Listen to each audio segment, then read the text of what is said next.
Baiklah, di sini saya akan menjelaskan apa itu pengertian menulis. Menulis merupakan komunikasi tidak langsung antara penulis dan pembaca yang berupa pemindahan pemikiran atau perasaan dengan memanfaatkan struktur bahasa dan kosakata atau kosakata. B. Tujuan dan fungsi menulis. Tujuan menulis secara umum adalah mengkonfirmasikan, meyakinkan, mengekspresikan diri, dan menghibur. Fungsi utama menulis adalah sebagai alat komunikasi yang tidak langsung. C. Jenis-jenis menulis di kelas tinggi. Yang pertama, deskripsi. Paragraf deskripsi adalah paragraf yang menjelaskan kepada pembaca mengenai suatu hal seperti objek, gagasan, tempat, atau peristiwa melalui perincian dan detail hal tersebut. Kedua, narasi. Narasi adalah jenis tulang yang isinya menceritakan tentang suatu peristiwa. Yang ketiga, argumentasi. Argumentasi adalah ragam wacana yang dimaksud untuk meyakinkan pembaca mengenal kebenaran yang disampaikan oleh penulisnya. Argumentasi bisa disebut sebagai tulisan eksposisi yang khusus. Penulis berusaha untuk meyakinkan atau membujuk pembaca. Hal ini dimaksud agar pembaca percaya dan menerima apa yang dipaparkan oleh penulis. Yang keempat, eksposisi. Eksposisi adalah ragam wacana yang dimaksud untuk merangkan, menyampaikan, atau menguraikan sesuatu hal yang dapat memperluas atau menambah pengetahuan dan pandangan pembaca. Yang kelima, persuasi. Paragraf persuasi adalah karangan yang dapat menarik minat dan dapat meyakinkan bahwa pengalaman membaca merupakan suatu hal yang sangat penting. D. Metode. Yang pertama, metode langsung. Metode langsung mengajarkan langsung dirancang secara khusus untuk mengembangkan belajar siswa tentang pengetahuan prosedur dan pengetahuan deklaratif yang teksturnya dengan baik dan dapat dipelajari selangkah demi selangkah. Dalam metode langsung terdapat 5 fase yang penting: fase persiapan dan motivasi, fase demokratif, fase pembimbing, fase pengecek, dan fase pelatihan lanjut. B. Metode komunikatif. Desain yang muatan metode komunikatif harus mencakup semua keterampilan berbahasa. Setiap tujuan diorganisasikan ke dalam pembelajaran. Setiap pembelajaran dispesifikasikan ke dalam tujuan konkret yang merupakan produk akhir. C. Metode integratif. Integratif berarti menyatukan beberapa aspek ke dalam suatu proses. Integratif terbagi menjadi 2 bagian.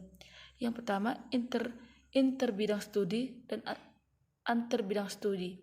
Interbidang studi artinya beberapa aspek dalam satu bidang studi integratif.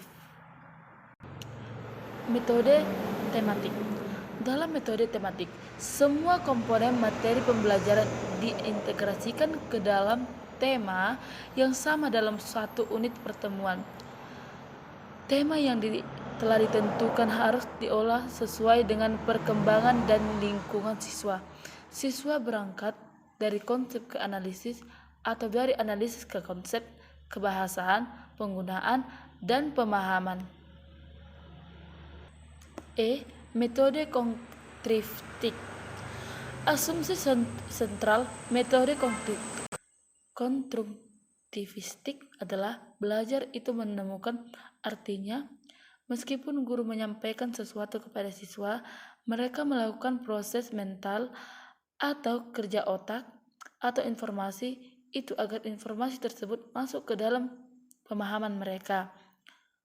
Konstruktif dimulai dari masalah yang sering muncul dari siswa sendiri dan selanjutnya membantu siswa menyelesaikan dan menemukan langkah-langkah pemecahan masalah tersebut. F. Metode kontekstual. Pembelajaran dengan menggunakan metode ini akan mempermudah dalam mempelajari menulis, yakni konsepsi pembelajaran yang membantu guru menghubungkan mata pembelajaran dengan situs dunia yang nyata dengan kehidupan penerapan dengan kehidupan sehari-hari. Metode menulis. Yang pertama, pendekatan komunikatif. Pendekatan komunikatif merupakan pendekatan yang memfokuskan pada keterampilan peserta didik yang mengimplementasikan fungsi bahasa untuk berkomunikasi dalam pembelajaran. B. Pendekatan integratif. Pendekatan yang menekankan pada keterpaduan 4 aspek keterampilan berbahasa, menyimak, berbicara, membaca, dan menulis dalam pembelajaran. C. Pendekatan keterampilan proses. Pendekatan ini memfokuskan keterampilan peserta didik dalam mengamati, menganalisis, mengintegrasikan, mengkomunikasikan. D. Pendekatan tematis. Pendekatan yang menekankan pada tempat pembelajaran sebagai payung panduan dalam pembelajaran. F. Strategi menulis. Yang pertama, penciptaan diksi. Siswa dilatih untuk memilih kata secara tepat dan menggunakan sesuai dengan pembaca yang dituju. Yang kedua, pembentukan kalimat efektif. Siswa dilatih menciptakan berbagai jenis kalimat sehingga tulisannya mudah dinikmati dan dibaca.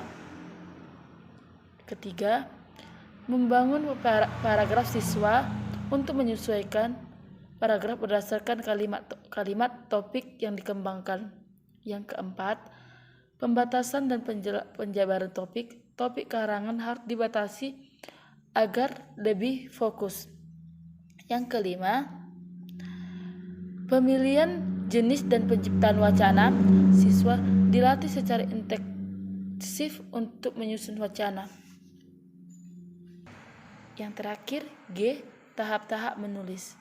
Pertama, menyusun karangan berdasarkan gambar yang telah disusun atau disediakan. Yang kedua, menyusun karangan berdasarkan benda yang telah digunakan di lingkungan siswa. Yang ketiga, mengembangkan kalimat utama menjadi sebuah paragraf. Yang keempat, menyusun karangan berdasarkan cerita, tema, atau percakapan. Yang kelima, menyusun karangan berdasarkan gambar beserta atau berseri. Yang keenam atau yang terakhir, mengarang berdasarkan karangan dan mengarang secara bebas.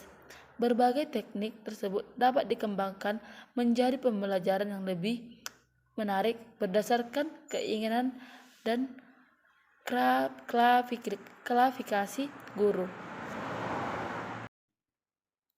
Baiklah, sekian dari pemaparan saya. Jika ada kosakata yang salah, mohon dimaafkan. Terima kasih.